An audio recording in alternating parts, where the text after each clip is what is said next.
오늘은 로마서 16번째 시간, 크리스천의 의무와 책임이라는 주제 아래 또 우리에게 주시는 하나님의 말씀, 우리가 듣고 싶은 말씀이라기보다는 하나님이 들려주시는 말씀을 우리가 들으려고 합니다.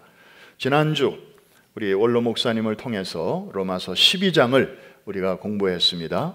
그러므로, 내용적으로는 그러므로 우리 신앙의 실천, 특별히 개인적 차원에서 우리가 말씀을 들었다면 오늘 13장은 우리가 속해 있는 공동체 안에서 우리가 어떻게 살아가야 하는가, 이런 주제가 되겠습니다. 신앙생활에 있어서 이 사회 윤리는 개인 윤리와 함께 매우 중요한 부분입니다. 간혹 우리 주변에 보면 개인 윤리는 아주 엄격해요.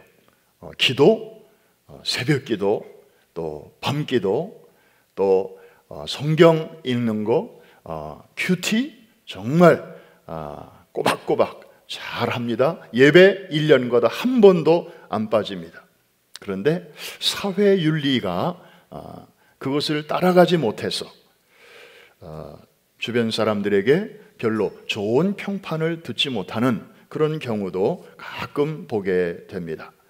비록 중생한 하나님의 자녀라 할지라도 특별히 우리가 살아가고 있는 이 사회 속에서, 그리고 내가 속해 있는 국가 안에서 우리의 책임과 의무, 이거 어디까지 감당해야 할 것인가, 이런 문제를 오늘 다루게 되겠습니다. 미리 말씀드릴 것은 오늘 이 로마서 13장의 이 말씀은 신앙생활의 기본 원리에 대한 말씀입니다. 그래서 미국에서 사는 사람이나 아프리카에서 사는 사람이나 또 한국에서 사는 사람이나 누구에게나 똑같이 적용되는 말씀입니다.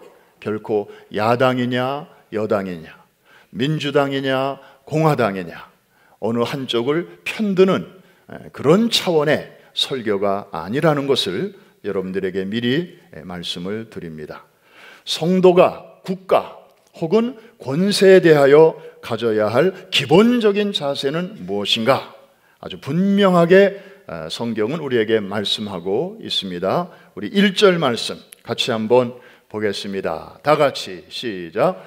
각 사람은 위에 있는 권세들에게 복종하라. 권세는 하나님으로부터 나지 않음이 없나니 모든 권세는 다 하나님께서 정하신 바라. 분명하죠? 일단은 복종하라. Submit. 왜 복종해야 되는가? 그 권세는 하나님이 세우셨기 때문이다. 아니요, 국민들 투표로 해서 뽑아서 세워진 건데요. 시장, 선거에서 이겨서 시장이 되었는데요. 아니에요. 그거는 표면적인 현상을 그렇게 말하는 것이지, 좀 더 깊이 들어가면 시민들을 통하여, 국민들을 통하여 이제 하나님께서 일꾼으로, 그리고 서번트로, 그리고 오늘 4절인가 거기 보면 디큰, 섬기는 자로 하나님께서 사람들을 세우셨다. 그러기 때문에, 그 이유 때문에 그들에게 우리가 복종을 해야 한다 하는 것입니다. 선거에서 당선되었기 때문에 우리가 복종해야 된다, 이게 아니고 하나님께서 그 사람을 그 포지션에서 섬기도록 두셨기 때문에 우리가 복종해야 한다 하는 것입니다. 이 로마서 13장의 이 역사적 배경을 우리가 잠깐 살펴볼 필요가 있습니다. 성경에는 생략되어 있기 때문에. 자, 이 로마서는 주후 1세기경에 사도 바울이 로마에 있는 성도들에게 보낸 편지입니다. 그 당시 사람들은 로마 제국의 밑에 있었습니다. 로마가 세계를 다스리고 있었죠. 그러니까 그 로마 교회를 출석하고 있는 사람들 중에는 유대인도 있고 이방인도 있는데, 이 사람들 중에는 하늘의 태양이 하나이듯이 우리에게도 왕은 하나 아니냐, 부활하신 예수 그리스도가 우리에게 유일하고도 참된 임금이 아닌가. 그렇다면 로마 황제나 우리 주변에서 다스리는 사람들의 명령 따위는 우리가 관심 가질 필요 없다. 우리는 오직 주님의 말씀만 들으련다. 이런 사람들이 그 당시에도 있었던가 봅니다. 그래서 바울은 이런 문제에 대해서도 정확한 가르침과 기준이 필요하다 싶어서 목회자가 없는 교회니까 편지로라도 우선 그런 가이드라인을 이제 전해 주었던 것입니다. 사실 1세기 또 예수님 당시에도 많은 사람들은 이 정부에 대해서 다양한 태도를 갖고 있었습니다. 그 중에는 그 힘 있는 사람들에게 붙어서 타협을 하면서 뭔가 이득을 얻으려고 하는 그런 사람들이 있었어요. 예를 들면 헤롯 땅 혹은 바리새파, 사두개파 중에도 그런 사람들이 있었습니다. 그런가 하면 정반대로 저 로마 제국은 우리가 무너뜨려야 된다. 마치 그 시대의 독립군처럼 이렇게 사람들을 모아가지고 테러를 하면서 그리고 폭동을 일으키면서 로마 제국과 한번 맞짱 떠보려고 하는 그런 또 과격한 사람들이 있었는데 성경에서는 그런 사람들을 열심당 혹은 셀로 땅이라고 그렇게 말합니다. 그런가 하면 또 완전히 반대로 이 세상 모든 것은 다 지나가는 거야. 헛되고 뭐하도다? 헛되도다. 그러면서 아예 세상을 등지고 저 사해 저 깊숙한 광야로 들어가서 거기서 자기들만의 종말론적 공동체를 형성하고 이제 다가오는 피안의 천국만을 바라보면서 그렇게 살아갔던 소위 SNF파라고 하는 그런 사람들도 있었습니다. 오늘날 우리도 마찬가지 아닌가요? 겉으로 봐서는 잘 몰라요. 그런데 이런 사람도 있고 저런 사람도 있고 또 그런 사람도 있는 것 같습니다. 그런데 과연 어떤 태도가 과연 성경적이냐? 뭐 헤롯당, 열심당, SNF파 나름대로 대의명분은 다 있었지만 썩 그렇게 건강한 태도는 아니었습니다. 그래서 오늘 이 13장 1절에 나오는 이 원리가 대단히 중요한 것입니다. 다시 한번 정리하면 국가의 권위, 통치자의 권위는 일단 존중하라 하는 것입니다. 한번 따라 하십시다. 존중하라, 복종하라. 이게 기본 자세인 것입니다. 그 이유는 뭐라고요? 저들이 비록 투표에서 당선되고 누가 임명해서 당선됐을지라도 임명해서 그 자리에 갔을지라도 궁극적으로는 하나님께서 허락하신 그런 포지션, 그런 오토리티이기 때문에 우리가 그렇게 해야 한다는 거죠. 우리가 성경으로 돌아가면 하나님께서는 세 가지의 기관을 만드셨습니다. 첫 번째가 가정이고 두 번째가 교회. 그리고 빠뜨려서는 안 되는 것이 또 하나 있는데 그것이 바로 국가요, 나라요, 그리고 정부입니다. 근데 우리가 세 번째에 대해서는 잘 관심을 안 가져요. 그냥 나라들은 자기네들끼리 이렇게 알아서 그냥 생긴 것 정도로 생각하는 사람들이 의외로 많습니다. 아니에요. 사도행전 17장 26절 저기 보면 인류의 모든 족속을 한 혈통으로 만드사 온 땅에 살게 하시고 그들의 연대를 정하시며 그 다음의 말씀 굉장히 중요합니다. 거주의 경계를 한정하셨으니 The boundaries of their land. 그러니까 지금 각 나라마다 자기들이 살고 있는 땅이 있잖아요. 이게 그냥 우연히 된 게 아니고 뭐 자기들 뜻대로 된 게 아니고 하나님께서 이렇게 섭리하셔서 오늘의 그 땅, 그 경계 안에서 사람들이 살게 되었는데 저것을 뒷받침해주는 말씀이 창세기 10장에 나옵니다.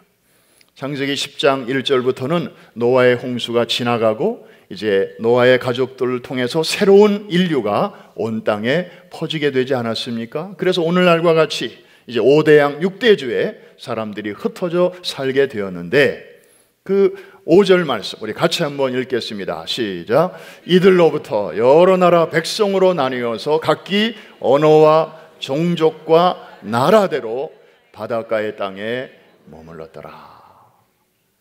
그러니까 나라, 국가, 민족이, 기원이 바로 저기에서부터 이제 시작이 되었던 것입니다.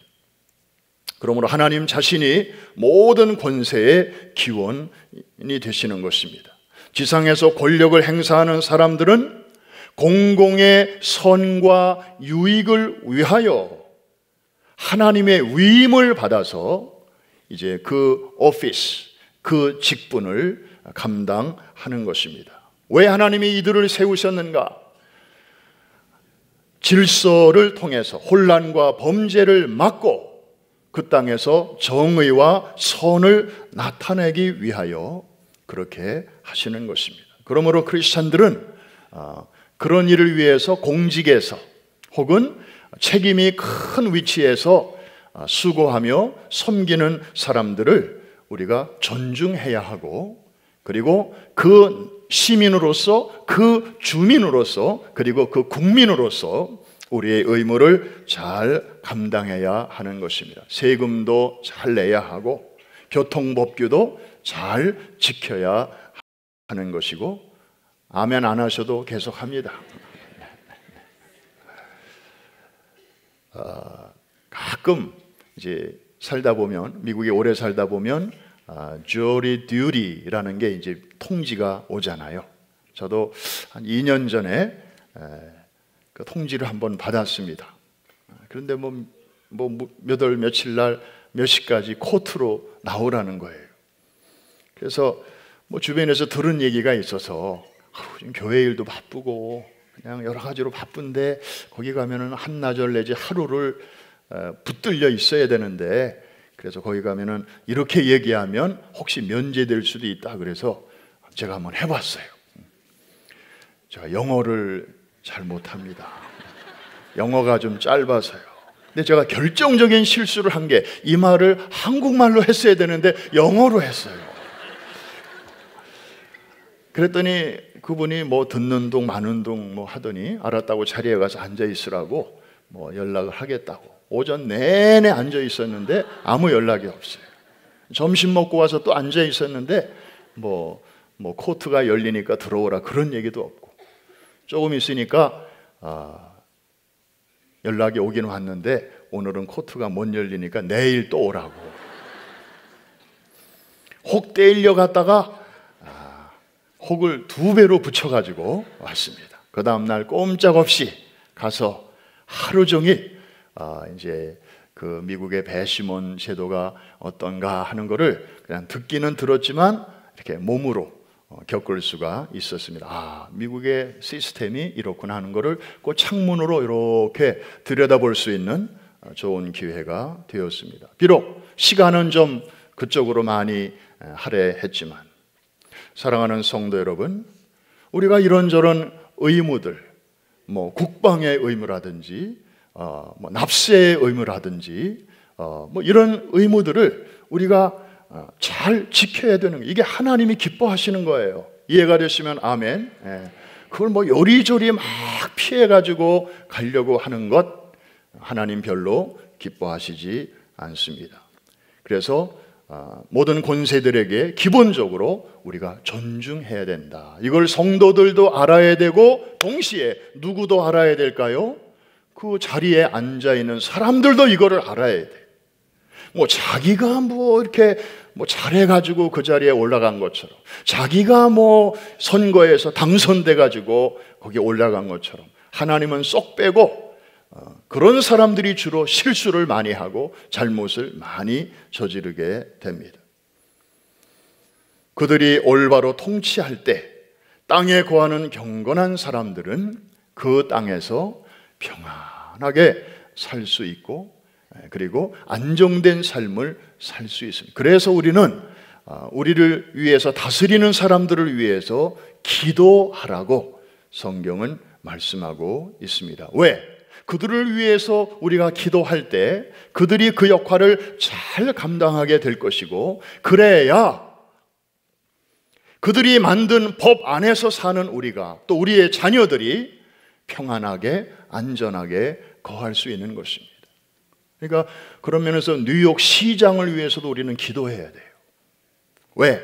여러분의 자녀손들이 학교 다니고 있는데 그 뉴욕시에서 예를 들어서 뭐 화장실을 이제는 남자, 여자 이렇게 구별하지 말고 이제 시대가 이렇게 바뀌고 있으니까 대세를 따라서 그냥 유니 화장실을 만든다. 모든 공립학교요 화장실 다 리노베이션 해가지고 그냥, 그리고 그렇게 만들어서 남자지만 스스로 여자라고 생각되는 사람은 그냥 여자들 쓰는 화장실 가고, 또 여자지만 스스로 남자라고 생각하는 사람은 거기 가고, 막 모든 화장실을 이렇게 다 바꿔 놓는다면, 여러분, 그래서 성범죄가 지금도 많이 일어나는데 오히려 그거를 힘입어서 더 많이 일어난다면 부모된 우리들은 우리 자녀들을 어떻게 공립학교에 마음 놓고 보낼 수가 있겠습니까? 우리가 모르고 무관심하고 침묵하는 사이에 저 사람들이 법을 주물럭거려 가지고 그렇게 할 수도 있지 않아요. 이미 일부 학교에서는 화장실 다 그렇게 고친 학교들이 많아요. 우리가 몰라서 그렇지. 그러니까 이 authority, 책임적인 위치에 있는 사람들이 올바른 건강한 생각을 가지고 정말 자기 자식을 위해서 일하는 마음으로 내 새끼라면 과연 그런 화장실에 보내겠는가? 이런 생각을 하면서 부모의 심정으로 정책을 만들고 그리고 그것을 추진할 수 있도록 우리가 그 포지션에 있는 사람들을 위하여 기도해야 될 줄로 믿습니다. 이거는 허목사의 말이 아니고 주님의 말씀입니다. 우리 한번 확인해 볼까요? 디모데전서 2장 1절과 2절입니다. 우리 그 말씀 1절은 제가 읽고요. 그러므로 내가 첫째로 권하노니, 중요하다는 말씀입니다. 모든 사람을 위하여 간구와 기도와 도고와 감사를 하되 임금들과 높은 지위에 있는 모든 사람을 위하여 하라. 이는 우리가 모든 경건과 단정함으로 고요하고 평안한 생활을 하려 함이라. 여러분들, 거기 있는 분들을 위하여 기도하면요, 그게 그 유익이 그 사람들에게만 가는 게 아니고 사실은 그 사람들을 통하여 이게 기도하는 우리에게로까지 온다는 것입니다. 여러분이 평안하게 안심하고 자녀손들도 학교로 보내고 또 우리도 마음껏 신앙생활 할 수 있게 된다는 것입니다. 할렐루야. 그러니까 이분들을 위해서 우리가 기도해야 한다는 것이죠. 이게 첫 번째 원리고요. 두 번째, 어떤 문제가 생기는가 하면, 그러면 무조건 복종해야 됩니까? 어떤 행정명령에도 우리가 복종해야 됩니까? 이제 이런 문제가 생기게 됩니다. 과연 복종과 불복종의 한계는 무엇인가 하는 것입니다. 만일에 시나 주나 혹은 국가의 명령과 요구가 하나님의 계명과 정면으로 충돌하는 경우에 우리는 성도로서 어떤 태도를 가져야 하는가 하는 것입니다. 사실 이 문제가 이제 오늘 우리에게 굉장히 중요한 문제가 아닐 수가 없습니다. 그런데 이 일에 대해서도 성경은 아주 선명한 가이드라인을 우리에게 제시하고 있습니다. 결론부터 말씀드리면 무조건 순종할 필요는 없다. 정당한 권위에 대한 순종은 성도의 덕목이다. 그러나 동시에 불의한 권위에 대해서는 거부와 비판이 있어야 한다. 하나님께 드려야 할 충성을 국가가 가로채려고 하거나 금지시킬 때 우리는 기꺼이 NO라고 대답해야 한다는 것입니다. 자, 사도행전 5장 27절부터 29절에 보면 우리 믿음의 선배들이 이런 태도를 아주 분명하게 가졌더라고요. 우리 같이 한번 읽겠습니다. 시작. 그들을 끌어다가 공회 앞에 세우니 대제사장이 물어 이르되 우리가 이 이름으로 사람을 가르치지 말라고 엄금하였으되 너희가 너희 가르침을 예루살렘에 가득하게 하니 이 사람의 피를 우리에게로 돌리고자 함이로다.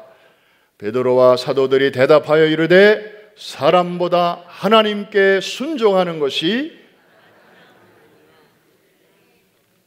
지금 성령 충만한 사도들이 흩어져서 복음을 전하고 있습니다. 많은 역사들이, 증거들이 나타나고 있습니다. 그런데 일부 사람들이 하지 말라는 거예요. 오토리티들이 그렇게 하면 벌금 때리고 옥에 가두겠다는 거예요. 하지 말라는 거예요. 여러분이 베드로와 사도들의 신발을 지금 신고 있다면 여러분은 어떻게 하시겠습니까? 분명히 좋은 일인데 행정력이 막아요. 주일인데 교회 나가지 말래요. 성경책은 금서이니 읽지 말래요. 여러분의 신앙의 자유가 점점 이렇게 공격을 받게 될 때, 여러분의 자유가 점점 작아지고 있을 때 여러분은 어떻게 하겠습니까? 사도들은 그 어려운 시대에 로마, 정치적으로는 로마 제국 아래에 있고 종교적으로는 저렇게 골수 유대교 신자들이 그저 박해하고 죽이겠다 그러고 그냥 양면으로 공격을 받고 있는 이런 상태에서 저들의 태도는 분명했습니다. 한번 따라해 주시기 바랍니다. 사람보다 하나님을 순종하는 것이 어떠하니라? 마땅하니라. 한 번 더 따라합시다. 마땅하니라.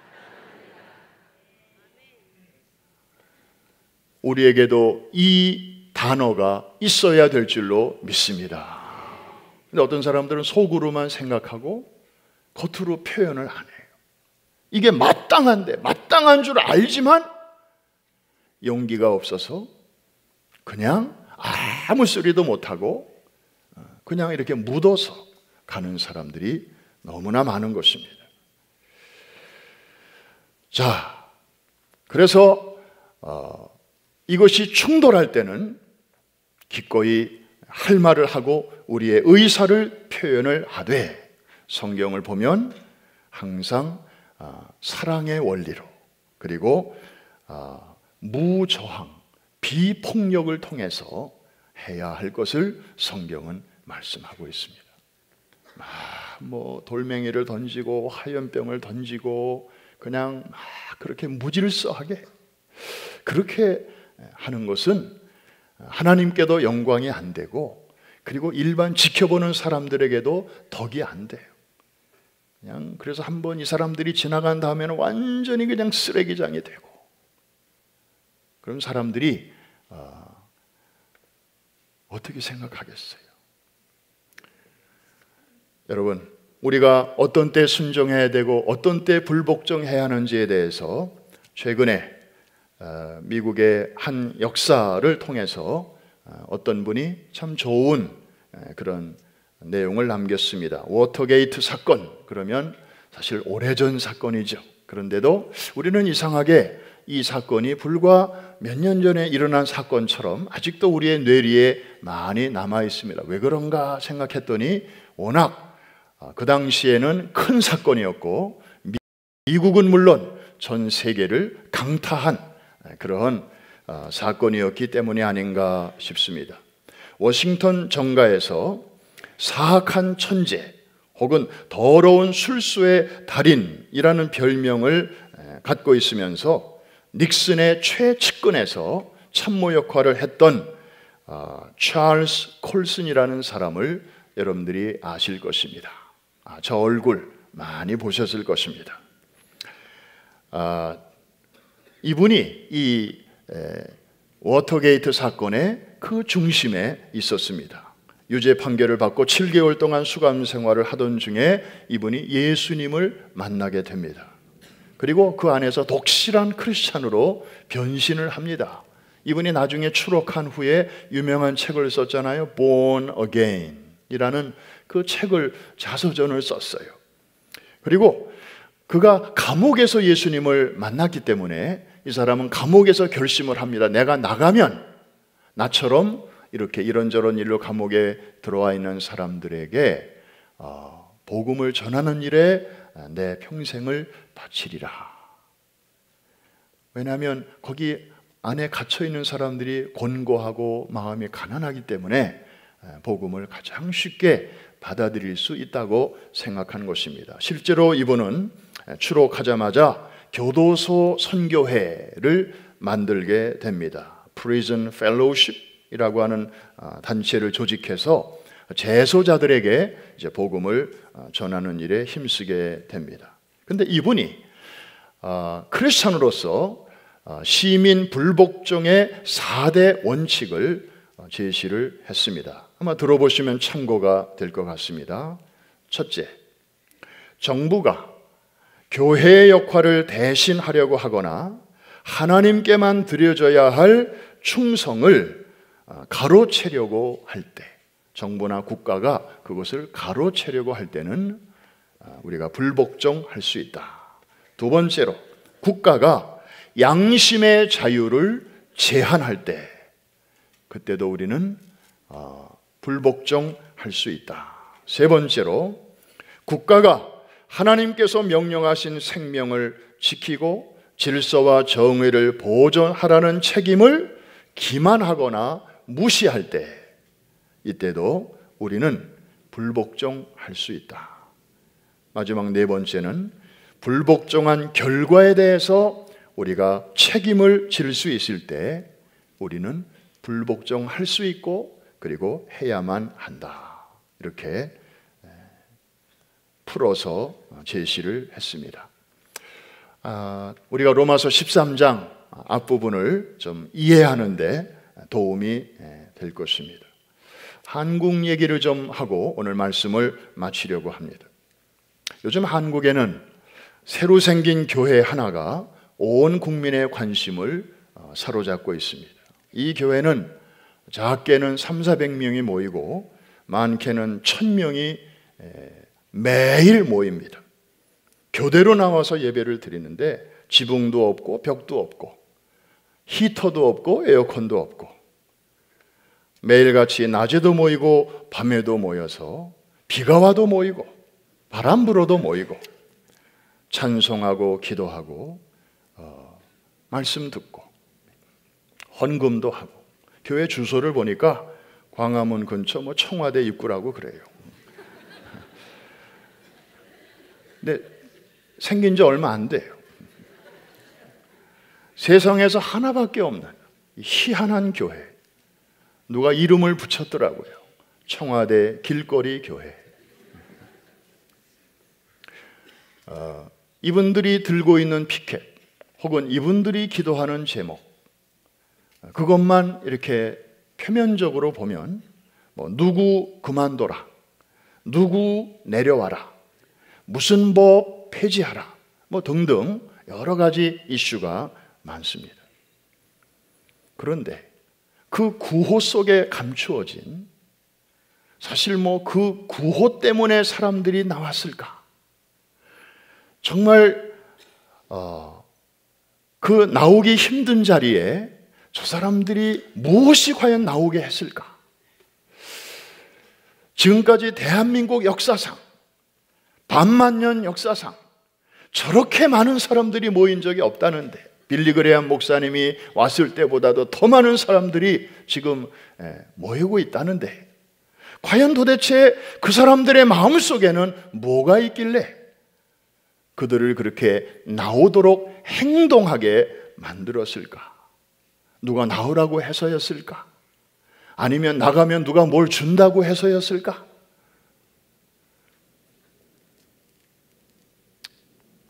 어느 분이 나름대로 분석을 한 내용을 제가 보고 참 공감한 적이 있습니다. 사람들은 함부로 움직이지 않는다는 것입니다. 웬만해서는 꼼짝도 안 한다는 것입니다. 그런데 언제 움직이냐? 자신의 자유가 이렇게 훼손되거나 움츠려들거나 그럴 가능성이 있을 때 사람들은 본능적으로 저항한다는 것입니다.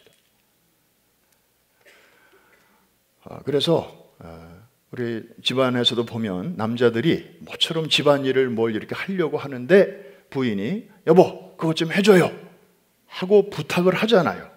그럼 하려고 하다가도 안 해. 그런 남편들이 많더라고요. 제가 어떻게 알겠어요? 저도 그런 사람 중에 하나니까 그렇지. 왜? 내가 알아서 지금 하려고 하는데 꼭 누가 시켜서 하는 것처럼 내 선택의 자유를 빼앗기고 싶지 않다는 거죠. 여자들이 이걸 몰라요. 그러니까 하려고 하는 사람도 그때는 안 한다는 거예요. 많은 사람들이 남녀노소 심지어 젊은 애기 엄마까지 애들을 데리고 왜 거기를 나오는가? 자신들이 누려야 할 자유, 우리가 양보할 수 없는 자유가 있잖아요. 자유민주주의, 시장경제, 그리고 무엇보다도 마음 놓고 신앙생활할 수 있는 신앙의 자유. 그런데 가만히 지켜보니까 그런 것들이 하나, 둘 이렇게 위축되고 그런 것이 뭔가 설마 뭐 잘 알아서 하겠지라고 전문가들이니까 알아서 잘 하겠지 했는데 그렇지 않다는 게 막 피부로 조금씩 느껴지는 거죠. 잘못하다가는 이거 교회들의 존폐가 위협을 당하겠다. 이제 여기까지 생각들이 가니까 목사님들이 움직이고 성도들이 움직이는 거예요. 그리고 일반 소시민들이 그렇게 행동을 하고 있다는 것입니다. 그리고 이 자유를 더 이상은 빼앗기고 싶지 않다고 하는, 그리고 우리의 자녀들과 다음 세대들에게 우리가 누리고 있는 이 자유보다 더 많은 것을 물려주고 싶지,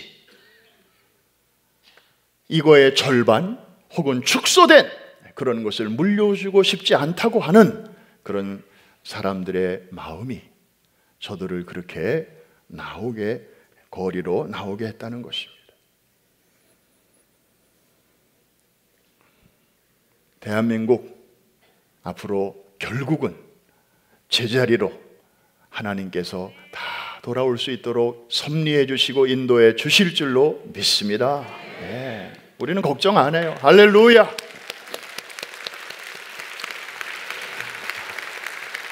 물론 저절로 되는 것은 아니고 정말 많은 사람들의 눈물과 기도와 그리고 함성과 그리고 그런 애씀과 헌신과 수고와 희생이 다 이렇게 뒤범벅이 되어서 하나님께서 이렇게 합력하여 선을 이루어 주실 줄로 믿습니다. 미국 이야기하고 마치겠습니다. 신앙의 자유를 찾아서 400년 전에 이 땅에 상륙했던 청교도들이 있었습니다. 바로 내년이 400년 되는 해입니다.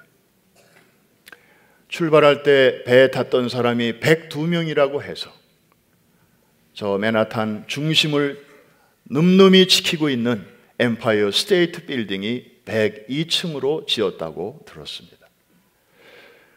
이분들이 처음에 이 땅에 왔을 때 우와, 신앙의 자유, 오 자유. 왜냐하면 유럽에 살면서 구교로부터 많은 핍박을 받았고, 그리고 뭐 앵글리칸 처치, 뭐 정치적으로도 많은 압박에 시달리다가 오죽하면 모든 재산을 정리하고 그냥 진짜 일여편주 배 한 척에 저들의 몸을 의지하고 한 번도 살아본 적이 없는 이런 새로운 땅으로 피난 아닌 피난을 왔겠습니까? 이 땅에 정착한 후에 저들은 너무나 황홀한 이 신앙의 자유를 만끽을 하였는데, 문헌을 보니까 우선 가정에서 가정 예배를요 매일같이 드렸다는 거예요. 기본적으로 한번 따라합시다. 매일같이.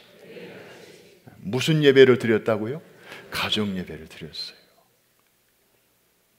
그 청교도 중에 또 유난히 극성스러운 청교도 분파가 있었어요. 프랑스에 주로 살던 청교도들을 위그노라고 하는데요, 이 사람들은요 하루에 3번씩 드렸대요. 그러니까 월요일부터 토요일까지 엿새 동안 하루에 3번씩 드리면 도합 예배를 주중에 몇 번을 드리는 거예요? 3, 6은 18, 18번을 드리는 거예요. 그러니까 그 주어진 그 자유를 그냥 만끽하는 거죠. 그냥 마음껏 누리는 거죠. 흡입하는 거죠. 그냥 예배 없이 지나가는 게 너무 아까운 거예요. 이게 청교도들의 그 정신이었어요. 그리고 저들은 우리는 이제 살다가 언젠가는 가야 되는데, 하나님이 주신 이 새로운 땅에서 우리의 후손들이 우리처럼 변질되지 않고 영원히 하나님을 섬기게 해야지라는 뜻에서 학교를 세웠잖아요. 목회자들을 많이 양성을 해야 된다. 그래야 이게 오래 간다. 그래서 목회자들 양성을 위해서 목회자들이 세운 학교가 하버드예요. 그리고 몇 년 후에는 예일 대학을 세웠습니다. 오늘날에도 세계 최고의 명문 하버드, 미국에서 가장 오래된 대학, 1636년에 기독교 사역자들을 훈련하기 위해서 목회자들이 세운 학교로 출발했습니다. 개교 당시에 제정된 하버드의 규칙과 수칙에 보면 모든 학생들에게 분명히 가르쳐야 할 것은 삶과 공부의 목적은 하나님을 알고 또 영생이신 예수 그리스도를 알게 하는 것이다. 이거 요한복음 17장 3절에서 그냥 따온 거예요. 그런데 최근에 제가 벌써 이 뉴스를 들은 지가 한 4, 5년 되는데, 하버드 대학에서는 교가가 있잖아요. 각 대학마다. 하버드 대학의 교가를 Fair Harvard, 그러니까 아름다운 하버드라고 그런 제목의 노래가 있는데, 거기에 가사의 일부를 변경하겠다는 그런 움직임이 있다는 것입니다. 그 노래 내용을 보니까 참 은혜로워요. 이 세상의 거짓에 흔들리지 말고 진리에 굳게 서서 청교도의 정신이 죽을 때까지 빛의 전령사와 사랑을 품은 자가 되라. 이런 가사예요. 얼마나 멋있습니까? 청교도 냄새가 팍팍 나잖아요. 그런데 대학 측에서는 이 끄트머리에 있는 가사를 좀 바꾸겠다는 것입니다. 왜? 진리와 빛, 청교도 이런 단어들을 빼고 다른 단어로 집어넣겠다는 것입니다. 왜 그렇게 하려고 하는가 이유를 알아봤더니 이런 단어들이 인종차별주의와 연관이 있기 때문에. 예일대학도 마찬가지입니다. 예일대는 1701년에 청교도 목회자들에 의해서 기독교 정신으로 세워진 학교입니다. 그 학교의 비전 스테이트먼트를 보면 전능하신 하나님의 축복으로 젊은이들을 교육하며 교회와 국가를 위한 인재로 양성하겠다. 이게 그들의 존재 목적이었습니다. 이 예일대학은 또 뭐로 유명한가 하면 미국의 대학 가운데서 캠퍼스 안에 제일 먼저 대학교회가 세워진 그런 학교로 유명합니다. 유명한 정치인들을 많이 배출했습니다. 제럴드 포드, 아버지 조지 부시, 아들 부시, 빌 클린턴, 힐러리 클린턴 부부 등 수많은 정치 지도자들을 배출한 학교입니다. 그런데 최근에 이 학교에서 흘러나오는 뉴스를 보니까 학교가 제공하는 건강보험이 있는데 성전환 수술을 원하는 그런 교직원들에게는 이 건강보험으로 할 수 있도록 문을 열어놓았었는데, 교직원들에게만 제공하던 이 혜택을 이제는 학생들에게까지 제공하겠다라는 것입니다. 나 남자인데 여자가 되고 싶어요. 그러면 그 수술 비용을 학교에서 대겠다는 것입니다. 나 여자인데 남자 되고 싶어요. 그 비용을, 그 어마어마한 비용을 그 학교 보험으로 대주겠다는 것입니다. 그러니까 마음대로 마음 놓고 하라는 것입니다. 여러분, 이 학교는 아까 말씀드린 대로 미국의 역사에서 혁혁한 두각을 나타낸 위대한 지도자들을 배출한 학교입니다. 그런데 정말 자기 안에 있는 성 정체성 문제도 하나 분명하게 해결하지 못해서 남자로 살까 여자로 살까, 이런 혼란을 경험하는 젊은이들이 어쨌든 대학을 졸업하고 리더가 되어서 사회 구석구석에서 그 영향력을 발휘하게 될 때에 정말 미국이 앞으로 어떤 방향으로 가게 될 것인지, 어찌 이런 대학만의 문제이겠습니까? 오늘날 대부분의 아이비리그의 대학들이 원래는 이렇게 청교도들이 기독교 진리로 잘 훈련해서 미국은 물론이고 온 열방에 복음을 전하는 아주 준비된 선교사들로 잘 키우기 위한 목적으로 세워진 학교들이었는데, 지금은 오히려 그 반대로 이들이 공부하는 학문을 통해서 하나님의 진리를 손상시키거나 대적하거나 파괴하도록 훈련시키는 곳이 되어가고 있지 않는가.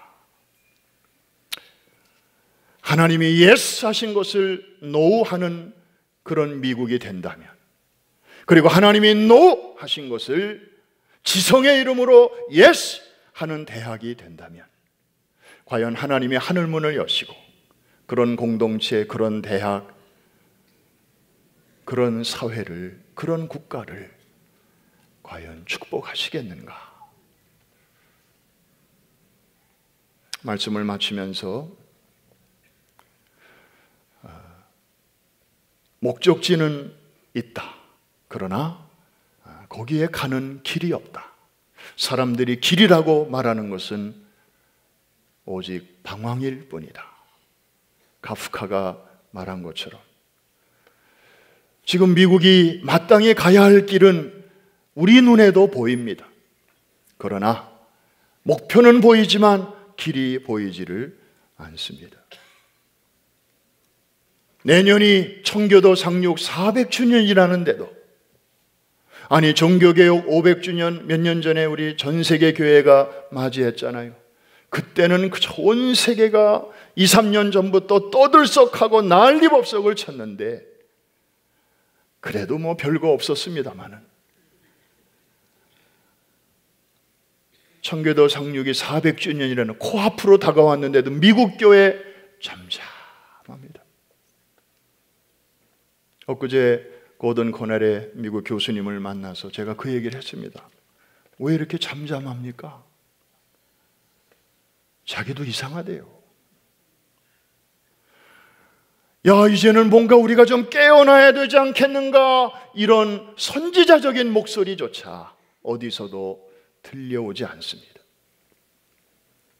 너무나 지쳐있는 것 같습니다. 그러나 사랑하는 성도 여러분, 우리 프라미스 교회 성도들은 압니다. 사람으로는 길이 보이지 않아도 하나님이 하시면 된다는 것을, 우리 같은 로컬 처치가 어떻게 414 윈도우 같은 세계적인 비전을 향하여 달려갈 수 있었겠습니까? 말도 안 되는 소리예요. 어림없는 소리였어요. 그런데 지나온 10년을 돌이켜보면 안 된 거보다는 된 게 더 많고, 안 된 거 손가락으로 뽑아보라 하면 뽑을 수가 없어요. 너무 많아서가 아니라 너무 없어서. 된 거 손꼽으라 그러면 저마다 끊어지지가 않아요. 할 얘기가 너무 많아서. 할렐루야. 하나님이 하시면 되는 줄로 믿습니다. 우리는 그 증거가 있잖아요. 예수 믿는 것은 받은 증거 많도다. 그 찬송 부를 때마다 저는 자꾸 414이 생각이 나요. 프라미스 정신이 생각이 나고, 증거 없이 하는 것도 믿음인데 이미 10년 동안 쌓여진 증거를 가지고 일을 하는 우리, 어찌 신나지 않을 수가 있겠습니까? 이해가 되시면 아멘. 앞으로 하나님께서 더 크고 놀라운 일을 우리 같은 보통 사람들을 통해서 이루어 주실 줄로 기대가 됩니다. 하나님은 특별한 사람 통해서 특별한 일 하시는 것보다는 그냥 평범하고 어수룩한 사람을 통해서 대단한 일을 행하실 때 하나님이 더 큰 영광을 받으실 줄로 믿습니다. 옆에 계신 분에게 미안합니다. 한 번 더 우리 축복, 좋은 말이니까. 저도 사실 저 회중석에 앉아 있을 때 앞에 있는 강사분이 자꾸 인사하라고 그러면 저도 귀찮아요.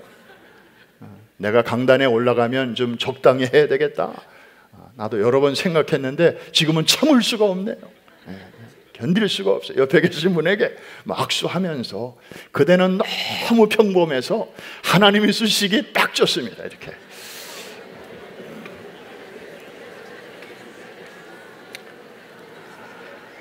할렐루야. 우리 두고 온 고국 대한민국도 성도들이 깨어 기도하고 우리도 기도하고 있으니까 하나님께서 합력하여 선을 이루어 주실 줄로 믿습니다. 또 우리와 우리의 자녀손들이 꿈을 펼쳐나갈 이 미국도 믿음의 울타리 안에서 이들이 마음껏 진리를 탐구하고 하나님이 지으신 세상의 이치를 잘 연구하고 밝혀서 세상을 이롭게 하고 또 자신에게 보람된 삶이 펼쳐지도록 하나님께서 미국도 흔들어 깨워 주실 줄로 믿습니다. 저절로 되는 것은 없습니다. 우리가 이 거룩한 부담을 가지고 기도해야 되고, 여러분의 자녀 손들에게 이 100% 코리안, 100% 아메리칸, 100% 크리스천의 이 건강한 아이덴티티를 가지고 니들이 불쏘시개다, 니들이 하나님이 사용하실 마중물이다, 이런 거룩한 꿈을 자녀들에게 잘 심어 주실 때 아이들이 우리가 했던 일보다 더 위대한 하나님의 역사를 이루어 낼 줄로 믿습니다.